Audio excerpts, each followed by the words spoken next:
This is East Idaho Newsmakers with Nate Eaton. Welcome to East Idaho Newsmakers. Every week we introduce you to unique and interesting people living in or visiting East Idaho. And today we have Brenda Stanley here with us. You may know her as Brenda Baumgartner. Right. If you grew up watching KPVI Channel 6 News. Thanks for coming in here. Makes me feel so old. I shouldn't say grew up. Yeah, if you watched the news over the past few years. That's better. Yeah, we first met back in 2006 when you were at KPVI. Tell us a little bit about your journalism career, when you got started and how it evolved. I went to the University of Utah. That's where I went to college. And while I was down there, I got a job working at KUTV as a producer. And so I met a lot of the people obviously working down there. And one of the new people that they had just hired was a gal named Susan Furness. And Susan Furness was actually an anchor, used to be an anchor at Channel 8, KIFI. And so when I got to know her, she was still friends with a lot of the people that worked at local News 8. And so at one point she said, you know, there's a weekend anchor position open, and you ought to consider applying for it. At that point, I still hadn't graduated yet. So I was really, oh my gosh, what should I do? Because I had a couple of months left to graduate. But I thought, this is an opportunity I really shouldn't pass up. So I went and applied and got the weekend anchor position at Channel 8 and had to commute back and forth to graduate because it was something that was so important to me. And at the time, I was what you would consider a non-traditional student. I had 5 children and was, trying to work and go to school and do all this. Living in Salt Lake. Living in Salt Lake in Bountiful. And so for about 2 to 3 months, I did this odd commuting thing where I would work in Idaho Falls, had this little apartment up here. First time in my entire life I'd lived on my own because I went from my family to being married to having kids and all this. And so here I had this little studio apartment during the weekends in Idaho Falls, and then I would commute back and forth to go to school for those 3 months. But it was a really good decision because it was such a wonderful opportunity for somebody coming straight out of college to automatically go on the air and be able to have their dream come true, really. And I was there about 4 years at Channel 8. And then I took some time off and worked at the hospital in PR, which I missed the news terribly when I did that. But it taught me kind of what the other side is like, and that was really helpful because then when I went back into the news at KPVI, I think I was a much more well-rounded journalist because I really did understand what it was like being on the other side of that interview mic. And so I was there for about 15 years at KPVI. So you took the job at KPVI and you worked your way up to becoming the main anchor, or were you hired as the main anchor? Well, I was actually hired as the executive producer and 5 o'clock anchor. And so I did that for about a year. And then the news director left, and they asked me if I would consider being the news director. And I honestly hadn't really considered doing that just because I really enjoyed the reporting and the journalism part of it. And I thought, if I do this, I'm going to go into management. And I don't know, it just didn't seem like something I really wanted to do. But I took it just because I was encouraged by a lot of the people I worked with and said, we really would like to see you do this. So I did it, and I'm glad I did, because the thing I really enjoyed about being the news director was being able to work with the young people that came on as brand new reporters. Explain what a news director does for those people that don't know what it is. It is not what you think. They think director is somebody who's action and is in the studio and all that, and really what it is the person who hires the reporters, trains them, is the person that kind of oversees everybody that works in that newsroom. The producers are the ones that fill content, they put the newscast together and decide what stories go where. But really the news director has that umbrella over that news department, and it's a challenging job, it's a lot of responsibility, but it's one that I found I really enjoyed. And to this day, I stay in contact with all those people that I hired and trained, and it's just been the most rewarding part of my career, is seeing them do great things. And a lot of them have stayed in the news business, and they're spread all across the country.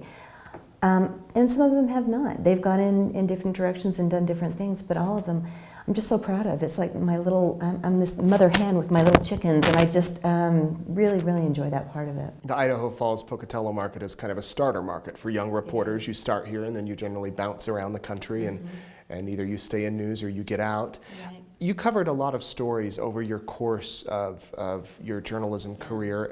The Jeralee Underwood Yes, that was disappearance. big. Are there a few others, or maybe that's the one that sticks out as far as changing you? Oh yeah, and they did. And that's, I grew up with a father who's a police officer. He started out where I was born in San Diego as a police sergeant, and then he eventually went in as a undercover DEA agent. And so we lived in some really scary parts of the country because he worked undercover, you know, and he worked as a drug dealer. I mean, that's what he did for a living, to bust these different drug rings. So he moved around a lot, and he was very open about what he did with us as kids. You know, when I was in 4th grade, he was shot while on the job, and so it was a big thing for us. And I always had this interest in crime and courts because of him. And so when I became a reporter, I immediately wanted to cover that beat, the crime and court beat. And people were always so surprised at that, because here I was, you know, I came from Utah and I had 5 children, and, you know, I just did not fit the crime and court reporter image, but yet I loved it. And so when the Jeralee Underwood abduction happened, it was something that I immediately just dove into, because I felt like I knew those police officers. I knew, you know, what they were dealing with and how the system worked. What I didn't expect was the really personal relationship that I developed with the other people that were involved, and obviously the family. It's something as a reporter you're really not supposed to do, but it's almost impossible not to. At the time, my oldest daughter, Brandy, was the same age as Jeralee. Wow. So I would go home at night and, you know, sit there and stare at her in bed and think, I can't even imagine what these people are, I can't imagine it. It was just heartbreaking. And, you know, when they, you know, found her body and went through all that, it then changed, because then I started covering the person who murdered her with the courts and that, and he started calling me and talking to me about, you know, what had happened and different things. And The suspect, the murderer? yes, Wow. yes. While he was in prison, or in jail, waiting for his trial, he called me and started actually discussing the case and things, to the point where his attorney tried to ban me from being able to talk to him. And they went through court proceedings in which they tried to ban any connection or contact that he had with the media.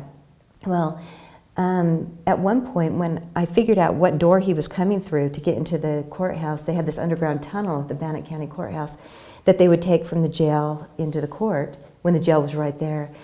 And I figured it out, and so I waited, snuck down there and waited down by the elevator door. And when those elevator doors opened and he was there, I put a mic in front of him and said, because I knew that he was planning on pleading guilty, he had told me this.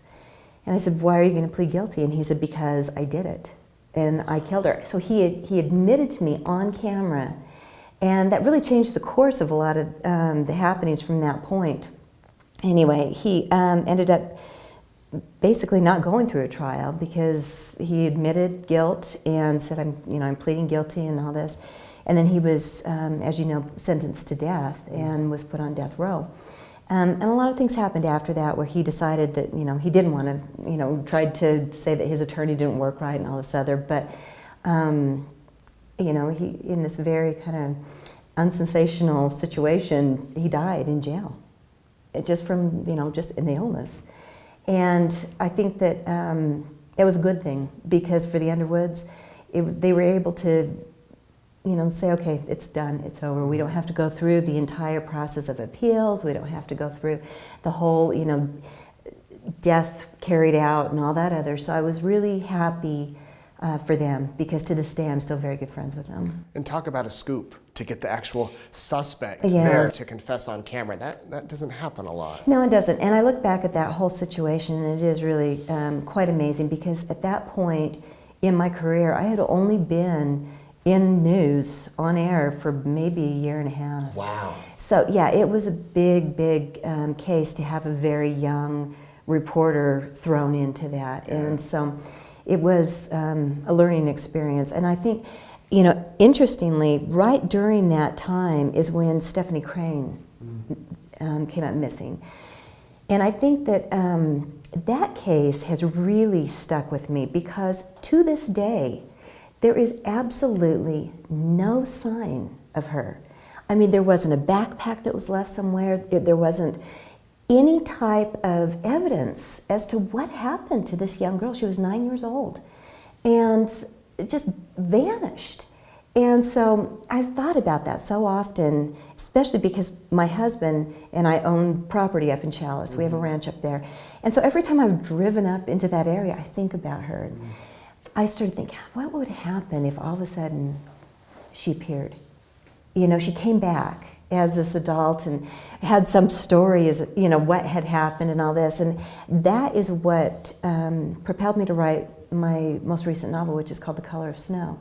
And it's similar, I mean, it's very different because it's a fictional novel and it goes in different directions, but that's what spurred that, is what would happen if somebody who had, you know, been kidnapped all those years ago came back and said, this is what happened to me. So that story is one that's also really stuck with me. Yeah, let's talk about that. So you were in journalism for 15 years? Well, it was all total almost 20 years. 20 years, okay. Yeah. And during the course of your journalism career, I believe, no, you actually said you were 17 when you wrote your first book. Am Nuchu, yes. Am Nuchu, yes. but it wasn't published until a few years ago. Until 2010. 2010. What was the inspiration for this book? Well, I was a teen mom. I got married very young. I had my child, Brandy, very young. And I was living on the Fort Duchesne Reservation out in eastern Utah. Mainly because that's the only place you could get a job. The oil fields out there were producing, and it was at a time in the early 80s when we were going through the recession. It was just really difficult. So I was very poor, living out in the middle of nowhere, had no car, had no TV set, and so I had a little, you know, tiny baby, and I was bored to tears. And I would go to the library and get books and just ravenously read. And the feeling that it gave me, that escape, is what I thought, you know, this is what I want to do for a living. I want to write. And so I started writing my first novel on legal pads. I scraped quarters out of the couch to go buy these legal pads so I could handwrite this novel. At the age of 17? At the age of 17. And I carried that around with me, those legal pads, for quite a few years until I could afford my first typewriter. And that was one of those, you know, where you're punching the keys, and wrote it out on that. Then I wrote it again when I got my first electric typewriter that had the self-correction key. And if you're not as old as I am, you don't get how incredibly mind-blowing that was to have a correction key that you could actually go back and correct the words.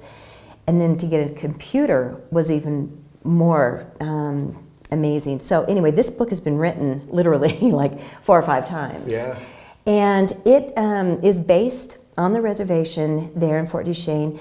All of my novels have these kind of twisty-turny, murder mystery, family secret type plots. They're very, oh my gosh, I didn't see that coming type books. And this one is definitely that. It's a young boy who's half Indian, half white, and he moves to the reservation with his mother after his parents' divorce, and he begins to find out what happened to different things, you know, and why his mother left the reservation. So you write this as a teenager. It kind of sits on the shelf, I guess. Oh, it does, yeah. Until you leave KPVI, and then is that when you decide to pick up your writing career full-time, or? Well, I had always written. I mean, I had always been somebody, I got up early in the morning. When I had children at home, I would get up early because, you know, that's the only time I had. And when you're writing all day long as a journalist, when you get home at night, you really don't feel like writing anymore. And so I found that doing it in the morning was when I could. And I would write and write and write, but I never sought publication. And it's one of those things a lot of writers feel. It's this fear of opening yourself up to, you know, anybody. It's very personal to write. And it's like having, I explain this, it's like having a newborn baby And undoing that blanket and having somebody say, well, the nose is pretty big. It can be crushing to hear the criticism. So it took me a while to gain the confidence and feel good about putting it out there. But I did, and I'm glad I did. Yeah. And so, and it's not just one book now. We have we've got quite a few. Stacks of yes. books. The one that I remember from a few years ago was the Zucchini Houdini. Now, this obviously isn't a novel. Yeah. Tell us how this book came about. Well, it came about because I planted a garden with way too many zucchini and had them, just coming out my ears, which a lot of people can relate to. When you plant one zucchini plant, you get a ton. I planted 12, and it was just crazy amounts. And I just started testing out recipes, and my family were guinea pigs. And that one was originally kind of a joke book for my family. And my agent, when she heard about it, said, I can sell this, and she did. And she sold it to a publishing company down in Utah. And there's zucchini stews, zucchini muffins, pancakes. Oh yeah, in fact there's a recipe in there, it's one of my favorites, for zucchini apple crisp, and it uses no apples.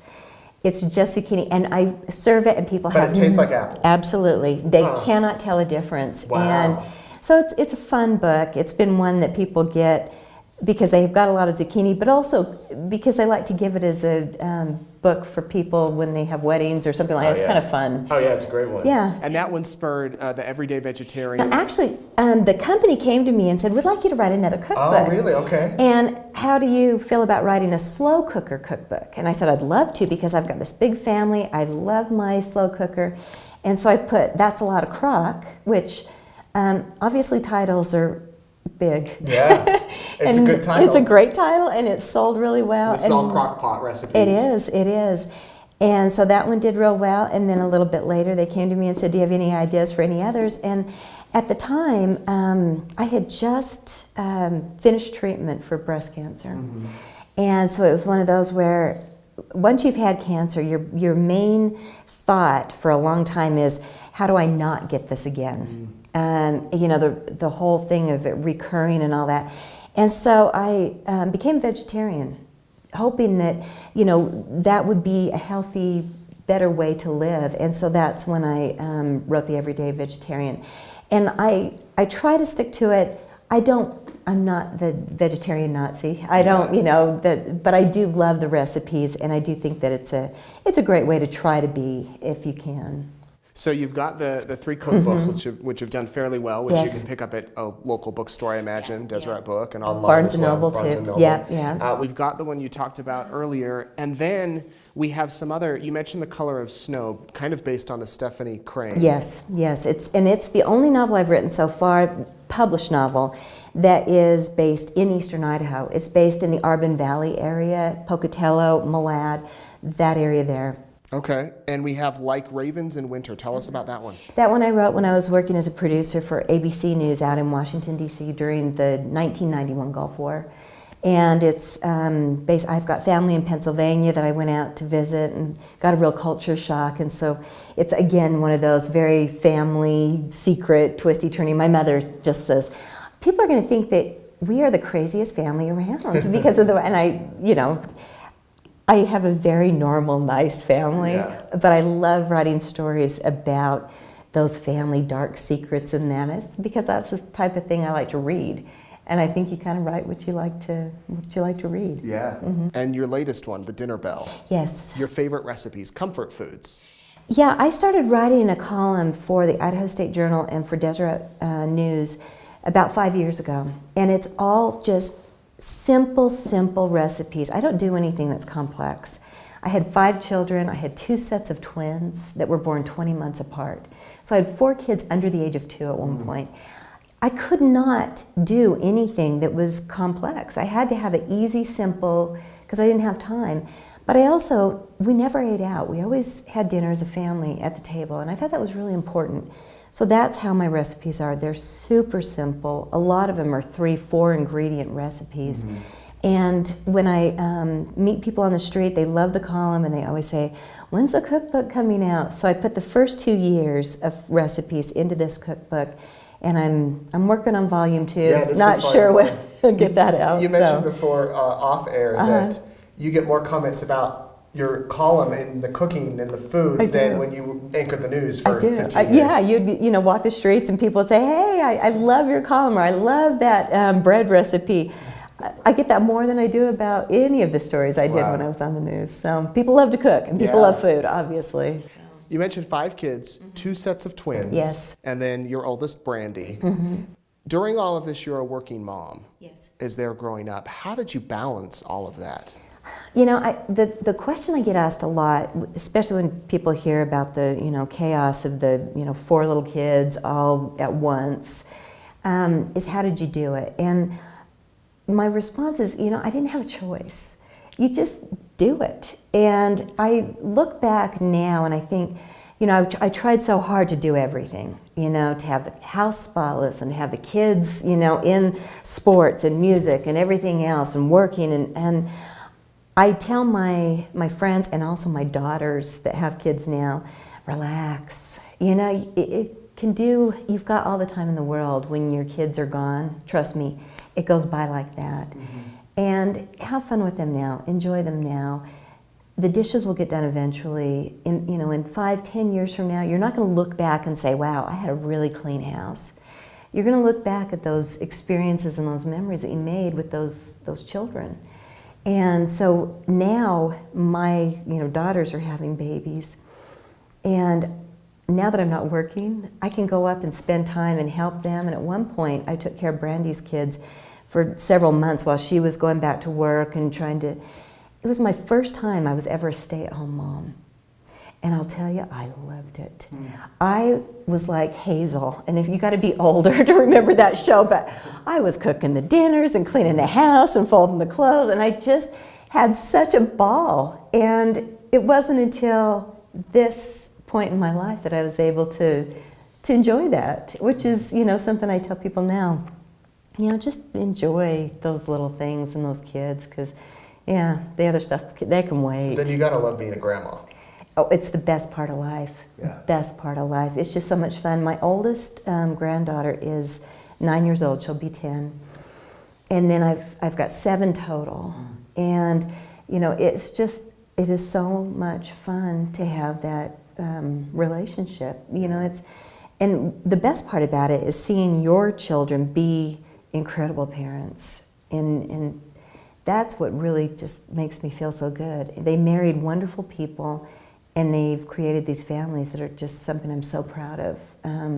All my kids I'm proud of. I've got 2 boys that aren't married and don't have children, and they're doing great too. But it's just so nice to see them blossom into these incredible adults. You mentioned that you had breast cancer. You also had skin cancer. I did. Several years ago, I believe you did a story about it. Did you have it twice? I've had it a couple of times, and the basal cell skin cancer is one that's very treatable, very easy. They just take it off, and then usually you're good to go, and it's just fine.